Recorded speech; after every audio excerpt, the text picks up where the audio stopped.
Now, an admission from the Health Ministry this evening that the high COVID infection rate is beginning to impact the national vaccine program. With several healthcare workers out sick with the virus, measures have had to be put in place to ensure the program continues. Shamela Pullen has the details. The quest to get as many Jamaicans vaccinated has been impeded by a number of issues. Almost 1 year in, and just about 22.4% of the population has been fully immunized against COVID-19. Director of Family Health Services, Dr. Melody Ennis, says there were disruptions in the vaccination program closer to the holiday period. The Western region have not lodged any reduction of services, and that includes, of course, Westmoreland, St. James, Hanover, Trelawney. In the southeast, Kingston and St. Andrews, St. Catherine, St. Thomas, Kingston and St. Andrews, St. Catherine seem to be okay. St. Thomas not doing any outreach, and just Morant Bay Health Center is offering. In the northeast region now, Portland is utilizing their fixed sites. Those problems are compounded by reduced health workers to administer the jab.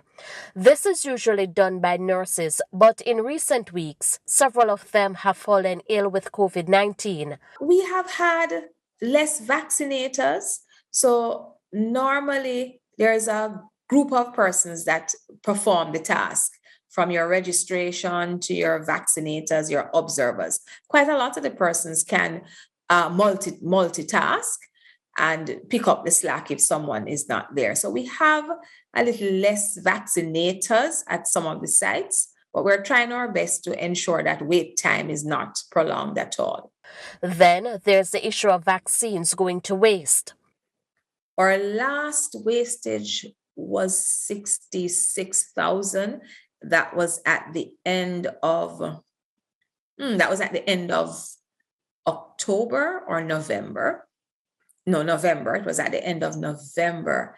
And we had about 13,000 at the end of December. We have not calculated for January just yet, but you will hear as soon as we have all those numbers in. Still, the country continues to receive more vaccine. According to Dr. Ennis, the minister recently received 2 shipments of the AstraZeneca vaccine totaling 95,000 doses. Meanwhile, Dr. Ennis revealed that changes will be coming to the vaccine program. We look at the strategies that are working, look at those that can be improved, because this program is here to stay. So we've got to ensure that it's sustainable.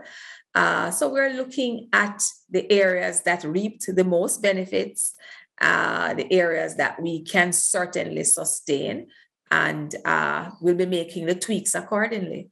Shamela Pullen, TVJ News.